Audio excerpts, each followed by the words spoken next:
Death doesn't feel like an ending. It feels like a gentle detachment, as if you are slowly stepping out of something too tight, too dense, too heavy to carry any further. There's no sharp moment, no blazing light, just a shift. One breath in the body, the next somewhere else. You don't even realize what's happened at first. The world around you looks the same, your room, your hands, your loved ones. But there's something wrong with the air, something strange about the silence. You try to speak, but no one responds. You try to reach, but your hands pass through the things you once held. This is not fear, it's confusion. Like waking from a dream inside another dream. The soul doesn't leave in panic, it leaves in vibration. And in those first few moments, what you feel most is not terror, but weightlessness. For the first time, there is no pain, no pressure in your chest, no noise in your thoughts. And then you see it, the body, your body, still, unmoving, familiar, but no longer you. You reach for it instinctively, not to go back, but to make sense of the strange stillness. And this is when the truth begins to unfold. You are not the one lying down. You are the one observing. You are the awareness that never needed a name. Time begins to slow, sounds stretch, a subtle hum grows louder, not in your ears, but through your entire being. It is not music. It is the vibration of disconnection. The field is recalibrating. The veil is beginning to open, and you're not alone. There is a presence nearby. It doesn't speak. It doesn't appear, but you feel it, like a warm stillness wrapping around your being. Not a guide yet, not an ancestor. Just the field acknowledging, you are here now. The body has done its work.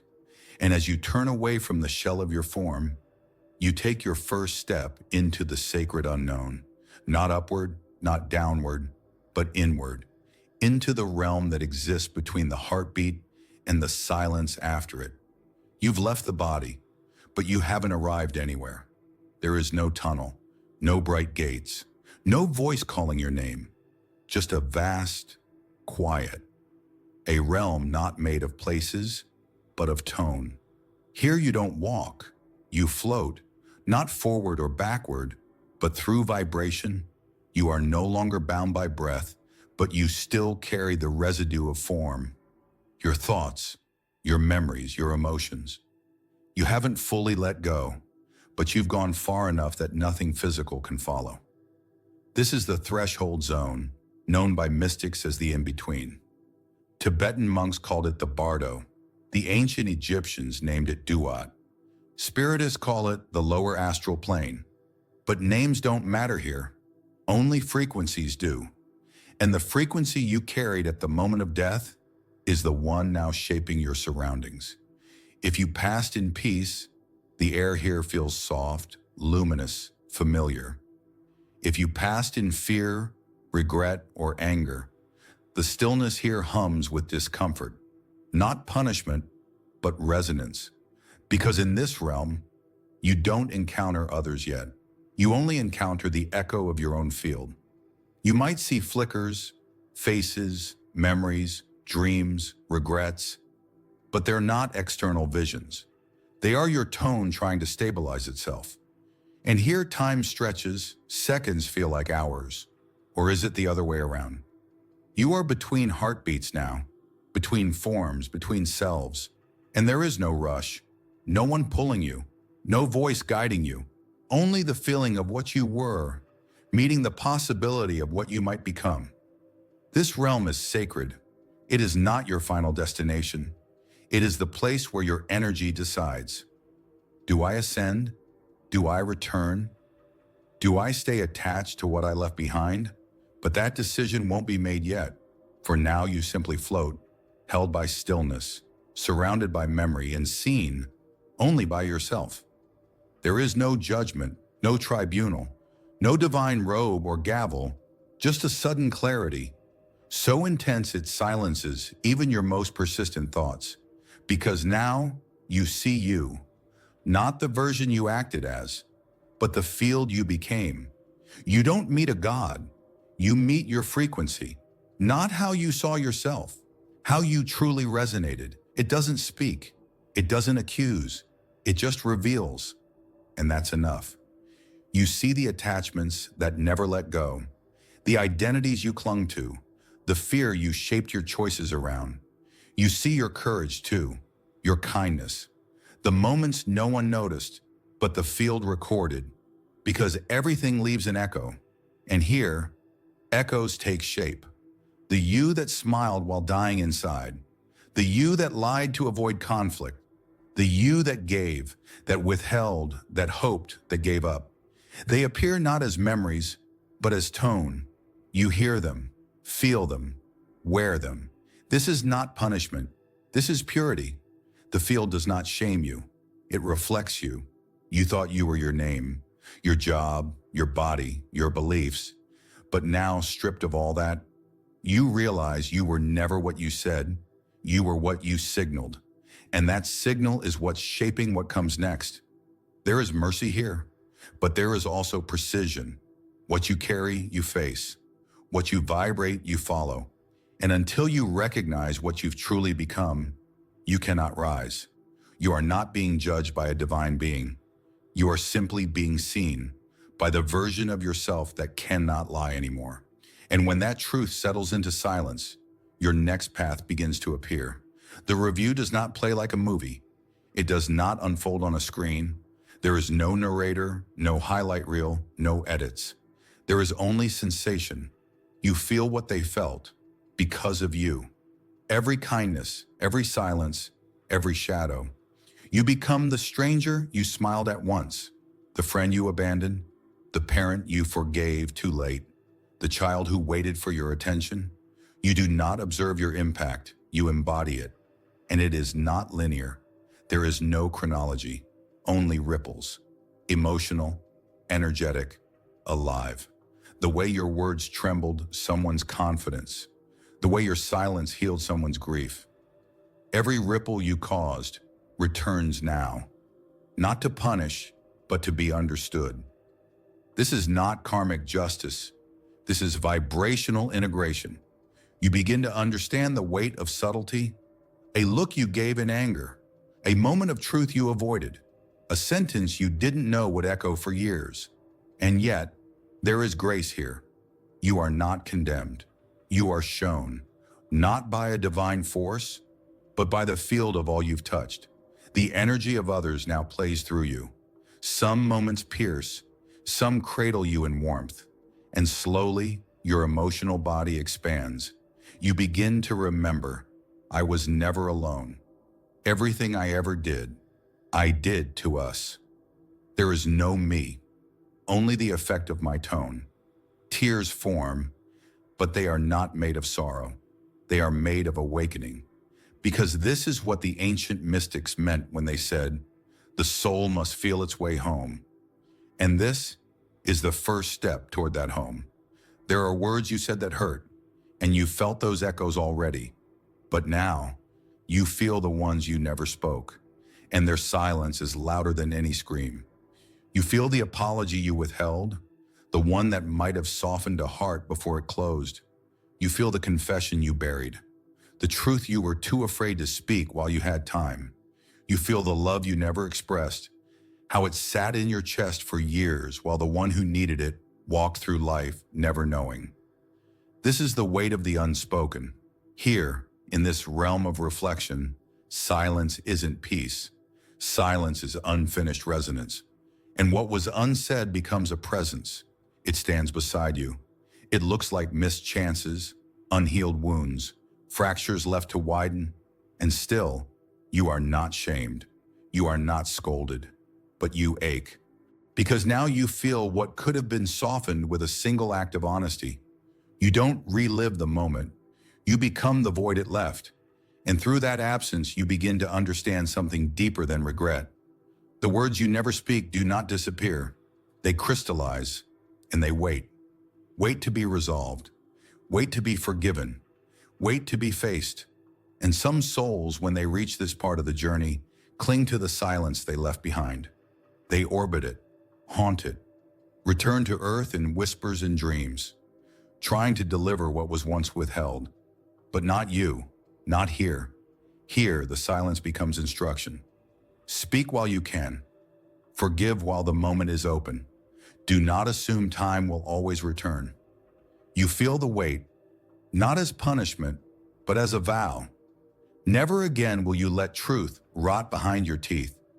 And as this realization blooms into your field, the silence begins to soften, the echoes fade, and you step into the next vibration, where transparency is no longer optional. It is law. There is no courtroom, no panel of spirits, no cosmic figure waiting to declare your fate. There is only light, and within that light, you are witnessed, not watched. Witnessed. Every frequency you ever carried becomes visible, and you are not alone. Souls who once knew you, souls you loved, hurt, healed, abandoned, inspired, stand in this stillness. They do not speak. They do not accuse. They simply see. And you feel what they feel, not through words or memory, but through resonance. You feel their hearts open or their trust break. You feel the vibration of your choices rippling through their nervous systems. And this is not humiliation, it is clarity. Because in this moment, there is no ego left to protect you, no mask left to hide behind. You are not the performer anymore. You are the field you became, and the field is transparent. If you carried fear, it shows. If you lived in scarcity, it hums. If you radiated love, courage, mercy, it shines through your entire being. There is no editing this version of you, but something unexpected happens. You begin to realize that the more you allow yourself to be seen, the less shame remains, because shame feeds on secrecy. And here, there is nothing left to hide. This is not judgment. This is spiritual nakedness. And those who see you are not strangers anymore. They are pieces of you, reflections, co-authors of the tone you carried through earth. Some forgive you in a single glance. Some had already let go long before. And what remains is your own permission to forgive yourself, to release what cannot follow you into higher realms, to surrender the identity that was built to protect a wounded self. This is what the mystics meant when they said the afterlife isn't where you're judged. It's where you are remembered. And now, fully remembered, you are ready for choice. You've seen yourself. You've felt what others felt. You've heard the silence you left behind. And now the field begins to shift. There are no signs, no voices telling you which way to go. But your being begins to tilt, as if gravity itself has changed. Because you are no longer being carried, you are being pulled. And where you are pulled is based entirely on what you've become. There are 3 directions a soul can go now, 3 sacred outcomes, and none are punishment. They are resonance-based return. 1, the return reincarnation. If your soul carries unfinished patterns, loops of desire, regret, trauma, or clinging, you will feel a pull back toward the earth, back into time. The soul that still believes there is something left to prove or something to fix will return to matter until it no longer vibrates from fear or lack. This is not failure. It is curriculum. 2, the rise, elevation. If your tone is coherent, if love became your default frequency, if your attachments dissolved in presence, you begin to rise, not up, but into higher density, realms of light, realms where form is fluid and thought is creation. Souls here continue evolving, not by survival, but by service. 3, the wander, the earthbound. If your identity clings into a person, a house, a fear, a title, you may not return, but you also won't rise. You stay near, hovering. Some call it haunting, others call it purgatory, but really it's stagnation, a refusal to release the illusion of control. You are not trapped, but you are caught, and you will remain until something in you remembers how to let go. The field does not decide, you do, or rather, your vibration does. long before this moment. You don't choose your path now, you've already chosen it, by who you became before you crossed the veil. And the path you now follow will unfold exactly as your frequency demands. Not as punishment, but as perfect alignment. You don't call them, you don't ask for them. They appear the moment your frequency matches theirs. Soul family doesn't arrive, they reveal. Because they were never far, just hidden behind the veil of incarnation. You see them not as faces, but as tones you recognize, a certain calm, a frequency that embraces you like a song you once loved, but forgot you ever knew. Some feel like kin, others like ancient friends. Some may have never crossed your path on earth, but here in the field, they are more real than anything you've ever touched. These are the ones who have watched over you, not as protectors, but as witnesses. They do not interfere. They do not advise. They simply remember you. And through them, you begin to remember yourself. You feel the soul you were before you were named, wounded, hardened by Earth's density. Here, love has no need to prove itself. It just is. And you realize, not all soul connections are meant for Earth. Some are too vast, too high in frequency to fit through the narrow gate of matter. But in this place, you feel the full gravity of your spiritual lineage. They knew you'd return. They knew what you'd forget. They knew how your choices would shape your tone. And now that you're here, they offer no reward, no congratulations, only presence. A presence that says, you did not fail, you evolved, and we never left. You walked alone, but you were always woven into us. There is no need to speak, no urge to explain, because where tone aligns, words fall away. And with this reunion, your soul begins to stabilize, not through comfort, but through recognition. You belong, not because you're perfect, but because you are remembered. There are souls who move on like breath, light, effortless, complete, but not all. Some souls, even after review, even after reunion, feel the pull of unfinished stories. And this is where the pain begins. Not physical pain, not punishment, the pain of attachment. You see your child, still crying. You feel your partner, lost in grief. You see the house you built, the name you protected, the version of yourself you never wanted to let go of, and your spirit aches. Because though your body is gone, your identity still lingers. This is the gravity of Earth, not as a place, but as a field of emotion. And here's what most never understand. Souls do not get stuck in places. They get stuck in feelings. Love that became control, guilt disguised as loyalty, fear of being forgotten, masquerading as duty. These frequencies tether you to form, and if you grip them too tightly, they become your orbit. You remain close to what once defined you, hovering, visiting, not out of malice, but out of confusion. You are not evil. You are unreleased. And many souls in this moment refuse the next step. They hover in rooms, linger in hospitals, stay in mirrors, in heirlooms, in names, hoping that something or someone will resolve what they left unsaid. But here is the truth. The only way out is release. You cannot return to fix it. You cannot haunt someone into healing. You can only surrender the part of yourself that still thinks Earth owes you something. Only then does the grip loosen. Only then does your energy become light enough to move. And so, in this section of your journey, you will be asked, are you done holding on? Can you love them without needing to stay? Can you let go of your name, your story, your role, and simply be light? Not everyone says yes, but those who do begin to rise.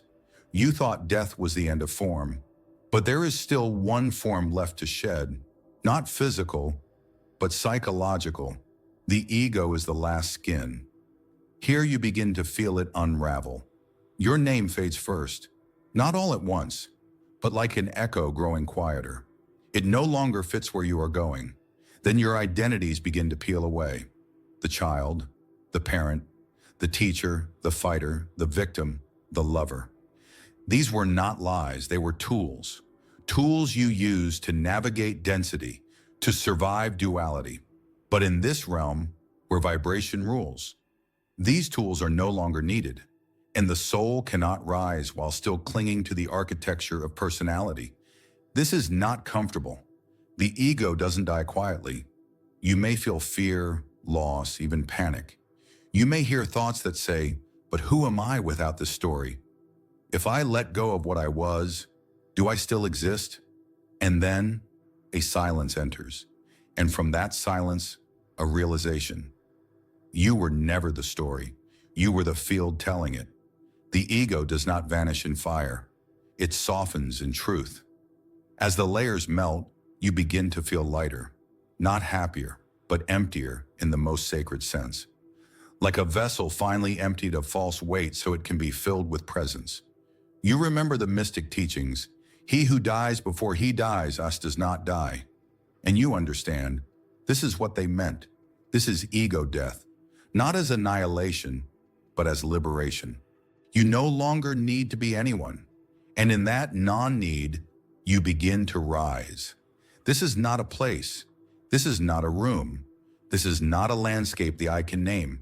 This is pure field, a living sea of frequencies, each ripple a soul, each tone a story. You are not a body, you are not a name. You are now a vibration among vibrations, and you begin to sense. Some souls in this sea glow brightly, not because they're louder, but because their resonance is clear. Others flicker, not because they are bad, but because they are still stabilizing. Everyone here is tone, not judged, just mirrored by purity itself. You do not see faces. You feel presence. You are drawn toward some, repelled by others. Because here, like attracts like, but not by desire, by essence. This is where many souls pause, float, recalibrate. Because to go further, you must stabilize your signal. You cannot carry static into the higher realms. You must become a single clear note. And for that, you must remember your original tone. You are not asked to be perfect, only whole. And as your vibration begins to settle, you start to feel something extraordinary. The frequency you were before you were born is still here, waiting, ringing, calling you back to yourself. This is what the mystics called the music of the spheres. This is the sea they swam in during visions. Here, everything is energy remembering itself. You are not lost, you are returning. And the clearer your field becomes, the more you feel the truth. I am not ascending to heaven. I am dissolving back into what I've always been. But not yet. There's still more to integrate. You thought everything was finished. You reviewed, you released, you dissolved. But the soul doesn't evolve in straight lines. It evolves in echoes. And here, in this sacred realm, those echoes find you, not as judgment, not as guilt, as unfinished frequency, an unresolved gesture, a karmic thread still humming in the distance, a promise made from a place of ego, still magnetized in time. You begin to feel not the weight of what you did, but the parts of yourself still echoing through others. That person you loved too fast, then left too soon. That child who inherited your trauma because you never found your way out of it. That soul you promised to meet again, but never did. Echoes are not mistakes. They are invitations. Invitations to complete, to clarify, to recalibrate your field before the next passage. Some echoes call you downward, toward earth, toward form, toward another cycle. Others call you inward, to complete soul contracts within the field itself. Here you begin to feel how your vibration touches others across lifetimes. You are not separate. You never were. And everything you do continues doing long after you leave. This is not a trap. It's a mirror. And in that mirror, you're asked one question. Do you wish to carry this echo forward or transmute it now? To transmute is to sit with it, to feel it, to honor it without clinging, Only then does it return to stillness. Some souls choose to go back, to resolve, to serve, to reconnect. Others surrender, and the echo becomes silence. There is no right answer, only resonance. And as your field listens to what still vibrates within you, your next direction becomes unmistakably clear. You've cleared memory, you've faced echoes, you've shed every layer that Earth once gave you. Now, what remains? Your original tone, not the one shaped by childhood, not the one bruised by regret, not even the one sculpted by wisdom. This is what you were before the story, a vibration so precise, so ancient that it contains every version of you in perfect harmony. And when you hear it, you don't recognize it like a name. You remember it like a feeling you've waited lifetimes to come home to. This is your divine note, your essence without distortion, the pure frequency you carried from source, before desire, before time, before form. Mystics called it the name only God knows. Kabbalists called it the Shem HaMeforash, the ineffable tone of the soul. Others called it the soul's color, the true self, the eternal identity. But in truth, it is beyond language. It is the vibrational key to where you belong in the universe. And once you feel it, everything else fades. You stop wanting, you stop seeking, you stop asking, where do I go? Because this tone is the answer. You don't follow it, you become it again. And in becoming it, you harmonize with realms you could not reach before. This is why the soul must release all false tones, ego, fear, karma, memory, so that the original tone can ring out without interference. And when it does, the field responds. Not with gates, not with rewards, with recognition. The souls who hear it nod silently. The space around you shifts, and the current beneath your being begins to move. Not because you are seeking, but because you've remembered. You have faced everything. You have remembered who you were. But the universe, in its infinite mercy, gives you 3 more days. Not to decide, but to transform. This is the last pause before your soul moves beyond choice. The final moment before vibration becomes destination. In ancient mystic systems, this was called the Day of Rest, a moment of absolute stillness where the soul is no longer pulled, only invited. Here you are shown what still lingers, a fragment of pride, a memory still clutched too tightly, a longing to return, not from love, but fear. And in this space, you are held, not pushed, not corrected, simply given space to allow your tone to shift without resistance.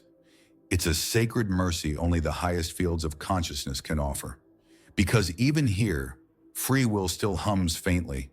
A soul who was rising may choose to return, out of love, service, or unfinished vows.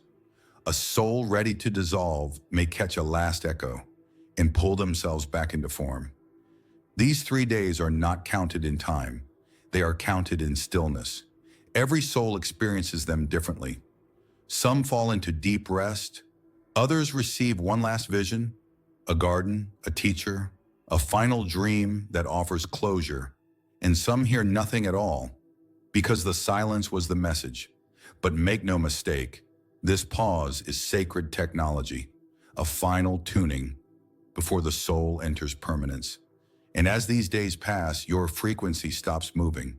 It doesn't rise, it doesn't lower, it settles, like water becoming glass, like a bell's final ring hanging in the vastness. And when the tone holds steady, your destination is no longer a choice, it is a match. At last, the stillness settles. Your tone no longer wavers. Your field no longer questions. Now, the soul doesn't choose a direction. The direction chooses the soul. Because in the higher planes of reality, there are no maps, no gates, no ladders to climb. There is only resonance, and resonance is law. Where you go next has nothing to do with religion, titles, or what you believed. It has everything to do with what you are, what your vibration became through every act, thought, silence, and surrender. Souls who carry distortion, fear, control, they are not condemned. They are simply drawn to planes that match those frequencies. Not as punishment, but as precision. Souls who radiate clarity, service, truth, rise into subtle dimensions where time bends, where thought becomes form, where there is no separation between self and source. And some souls neither rise nor return. They become guides, anchors in between, invisible but near, watching, whispering, witnessing the evolution of others. There are infinite destinations, but only one path, the path of match. You don't need to ask. You don't need to be told. Because at this level, the universe doesn't move you. It responds to you. Your soul aligns with a realm like a tuning fork finds its note. Where you go next will feel strangely inevitable, as if you've always belonged there. Because you have. You don't arrive in heaven, you resonate with it. You don't earn peace. You become the tone that peace cannot refuse. The destination is not a reward, it is your reflection. Your vibration has settled, your path is aligned. But before the field receives you completely, you are granted one final moment, the farewell. It's not mandatory, it's not physical, but most souls choose it, not out of longing, but out of love. You return just briefly to the edge of Earth's frequency, not as a ghost, not as a whisper, as a presence. You visit the places that still hold your imprint, a home, a bedside, a photograph tucked in a drawer. You move through memory like wind, no longer needing to hold or speak, only to witness. Some will feel you, a sudden warmth, a chill that brings tears for no reason, a dream that feels too real. These are not coincidences. They are the echoes of your parting. You may stand beside someone you once loved, not to intervene, but to honor their pain from the other side of it. You may visit the places where you suffered most and feel finally that those wounds are not yours anymore. You may even find yourself standing beside a version of yourself you left behind and smile. Because now you see it clearly. I needed every step, even the ones I wanted to erase. I became this through all of that. This is the final goodbye, not from regret, not from sorrow, from completion. And as you begin to leave Earth's field for the last time, you understand something deeper than closure. I am not going far. I am just becoming less visible to the senses and more undeniable to the soul. And someone, somewhere, in silence, in sleep, in sudden stillness, will feel your final presence and know without knowing, they're okay now. And somehow, so am I. There is no gate, no crown, no figure waiting to greet you. There is only light, but not the kind you see with your eyes. This light doesn't dazzle, it doesn't blind. It receives you with the softness of a home you forgot was yours. And you realize you're not entering heaven, you're re-entering clarity. What was once myth, symbol, scripture, is now simply what is. No gold, no clouds, no choirs, just presence so vast, so still, that your soul expands without even moving. And in this stillness, you feel it for the first time completely. There is nothing to fear, nothing to defend, nothing to reach for. Because all of it, the love, the belonging, the peace, was never locked away in a distant realm. It was buried beneath distortion, and now distortion is gone. You are not alone, but you no longer need company to feel whole. You are not floating. You are not rising. You are merging into what you were before form and will be after all stories have ended. And in this final tone, there is no voice, no question, just one truth vibrating through every layer of your being. You are, and that is enough. You don't stay here because you deserve it. You stay because you are now a match to it. The light asks for nothing, and that's how you know it is real. This is not the reward. This is the return. Not above earth, not beyond earth, but beneath all illusion. And in that realization, there is no final word. Only silence. Not absence, but fullness so complete that no word could survive inside it. And as you settle fully into that light, the veil closes, but you remain.